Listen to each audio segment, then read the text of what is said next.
Электрондук соода иши боюнча окуу курсубузду улантабыз. Биринчи бөлүк: рынокду талдоо жана электрондук соода ишинин стратегиясы. Бүгүн 6 сабакта биз максаттуу кардарды кантип аныктоо керектигин үйрөнөбүз. Эмне үчүн туура кардарларды аныктоо маанилүү? Сиздин идеалдуу кардарыңыздын портретин билүү сизге жеңилирээк болот. Туура уникалдуу соода сунушун түзүү жана таасир кылган ыкмаларды табуу. Буга потенциалдуу сатып алуучунун муктаждыктарын, оорусун, националдык жана эмоционалдык деңгээлдерде түшүнүү жардам берет. Бул сизге кардардын муктаждыктарын, жашаган жерин, кесибин жана башкаларды түшүнүүнүн эсебинен сунушту жекелештирүүгө жардам берет. Сиздин кардарыңыз ким экенин түшүнүү, билим деңгээли, адаттары, социалдык абалы, барган жерлери жана башка тууралуу маалыматтардан улам кардар менен бир тилде сүйлөөгө жардам берет. Сиздин кардарыңызды түшүнүү колдонуучу тарабынан артыкчылык берилген түзмөктөрдү, социалдык тармактарды, адаттарын, күн тартибин билүүнүн эсебинен туура каналдарды жана баарлашуу убактысын тандоого жардам берет. Туура кардарларды аныктагандан кийин сизге анын онлайн адаттарын түшүнүү оңой болот. Сиздин максаттуу кардарларыңыздын айрымдары маркетплейстерде онлайн сатып алууда активдүү болушу мүмкүн, же Facebook, Instagram жана башка социалдык тармактардын активдүү колдонуучулары болушу мүмкүн. Бул сиз үчүн эмнени билдирет? Сиз товарды же кызматты кардарлардын ар кандай түрлөрү үчүн ылайыкташтыра аласыз. Мисалы, B2B бөлүгүндө дүң же арзандатуу менен сатуу, же колунда бар кардалар бөлүмүндө премиум продуктуну сатуу. Сиздин идеалдуу кардарыңыз башка өлкөдө болушу мүмкүн, бирок ошол эле учурда окшош көйгөйлөрү жана каалоолору бар. Бул сизге сатуулар үчүн чоң потенциалдуу рынокту берет.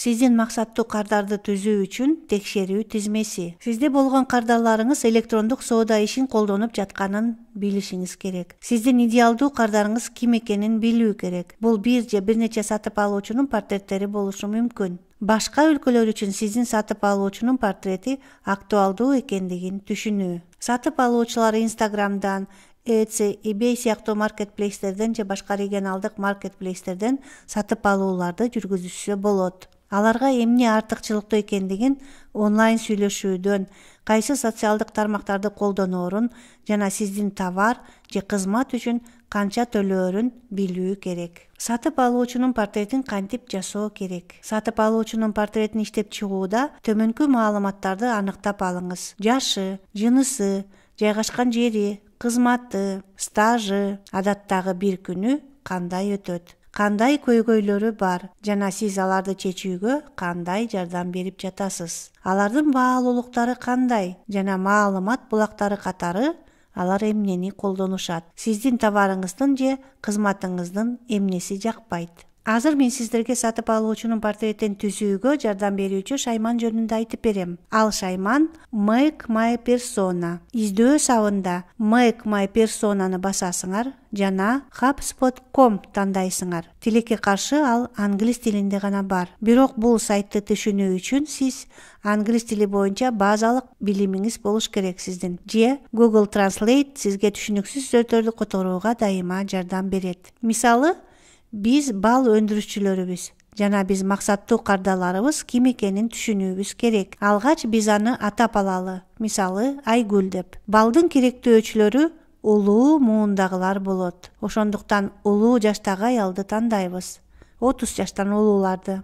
Аватарды тандайбыз. Ал ушундай болуп көрүнөт деп коелу. Дагы басканда ал канча жашта деген биринчи суроо чыгат. 35 жаштан 44 жашка чейинки диапазонду көрсөтүүнү сунуштайм. Анын билим деңгээли мен жогорку деп көрсөтүүнү сунуштайм.